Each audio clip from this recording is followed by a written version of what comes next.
Have you ever wondered why the Korean Demilitarized Zone, the DMZ, is one of the most heavily fortified borders on the planet? The answer isn't just about politics, it's deeply rooted in the very land itself. The geography of the Korean Peninsula has shaped its destiny for thousands of years, turning it into a fortress, a battleground, and a crucial strategic prize. Let's explore how the mountains, plains, and coastlines of Korea have defined its history and continue to influence global power dynamics today.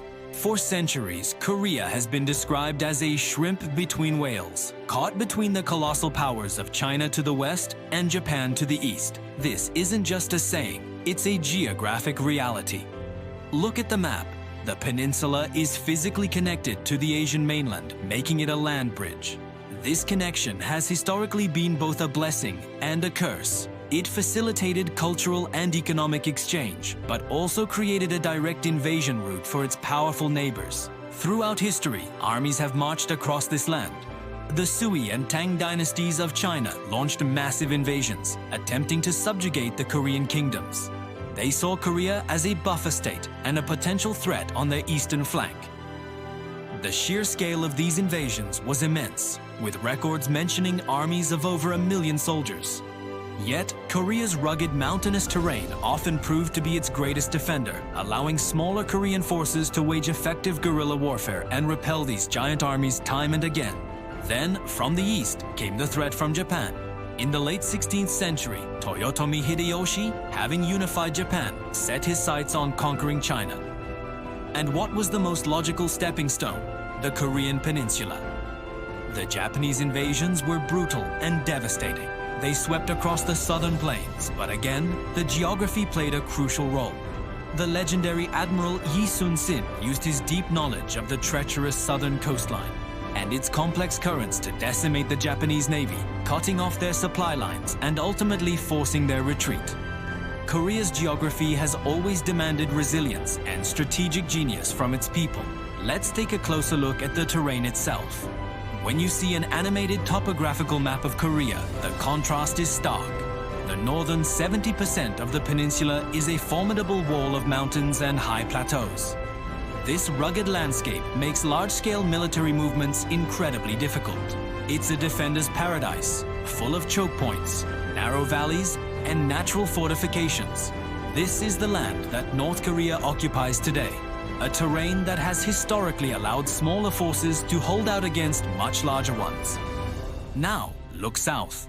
The southern 30% of the peninsula is dramatically different. It's characterized by fertile plains and rolling hills, particularly in the southwest. This is where the majority of the population has always lived, where agriculture thrived, and where the major cities, including the capital Seoul, are located. These plains were the prize for any invader. If you could control the southern plains, you controlled the heartland of Korea, its people, and its resources. This geographical divide is fundamental to understanding the Korean War and the division that persists today. During the Korean War, this geographical contrast was on full display. When UN forces landed at Incheon and pushed north, they initially made rapid progress across the southern plains. But as they entered the mountainous terrain of the north, their advance slowed to a crawl. The long, exposed supply lines became vulnerable to ambush in the winding mountain passes. The harsh winters in these high-altitude regions took a heavy toll. Conversely, when the Chinese forces intervened, they used the mountains to their advantage, moving stealthily to encircle and attack UN positions.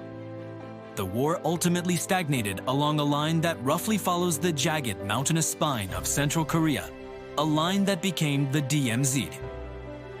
This strategic geography doesn't just impact Korea, it has huge implications for the entire region. From a geopolitical perspective, the Korean Peninsula has often been described as a dagger pointed at the heart of Japan. Look at its position. It juts out from the Asian continent, its southern tip just a short distance across the Korea Strait from the Japanese islands. For Japan, a hostile power controlling the entire peninsula is an existential threat. This is why Japan has historically been so deeply involved in Korean affairs, from the invasions centuries ago to its colonization in the 20th century. Controlling Korea, or at least ensuring it isn't hostile, has always been a cornerstone of Japanese foreign policy. This dagger analogy also works in reverse. For China, the peninsula is a crucial buffer. A friendly or neutral, Korea protects its industrial heartland in Manchuria. But a Korea allied with a maritime power like the United States or Japan becomes a potential staging ground for an attack on China itself. This is precisely why China intervened in the Korean War. They were not willing to see a US-allied, unified Korea on their border. This delicate and dangerous balance, dictated by geography, is the reason why the Korean Peninsula remains a major flashpoint. The interests of global superpowers, China, Japan, Russia, and the United States, all converge on this small strip of land. The geography also presents a formidable challenge to the very idea of Korean unification. Imagine a military scenario. For South Korea and its allies to reunify the peninsula by force, they would have to launch an offensive into the mountainous, heavily fortified north. It would be a grueling, bloody campaign through terrain that heavily favors the defender, North Korea. The potential for catastrophic casualties is immense. North Korea has spent decades turning its mountainous terrain into a fortress, with extensive underground facilities, hardened artillery sites, and a military doctrine built around defending this rugged landscape. Conversely, if North Korea were to invade the south, they would have the advantage of descending from the mountains onto the open plains where Seoul is located. This is why Seoul is in such a vulnerable position, just 35 miles from the DMZ. It's within easy range of the thousands of artillery pieces North Korea has hidden in the mountainsides just across the border. The initial hours of any conflict would be devastating for the densely populated capital. This geographical vulnerability has shaped South Korea's entire defense strategy, forcing it to prepare for a sudden massive assault. And what about the presence of US troops? Their placement in South Korea is also a matter of strategic geography. They serve not only as a deterrent, but also as a tripwire. An attack on South Korea is an attack on the United States, guaranteeing a massive response.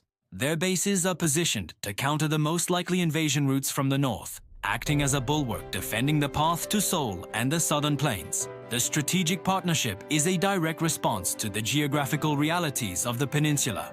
Finally, let's consider how North Korea's geography influences its modern military strategy, specifically its infamous missile program. Why has a poor, isolated country invested so heavily in ballistic missiles? Because their terrain is perfect for it. The same mountains that make a ground invasion difficult are also ideal for hiding mobile missile launchers. They can be moved through tunnels and hidden in remote valleys, making them incredibly hard for satellites or spy planes to track. This gives North Korea a powerful asymmetrical advantage.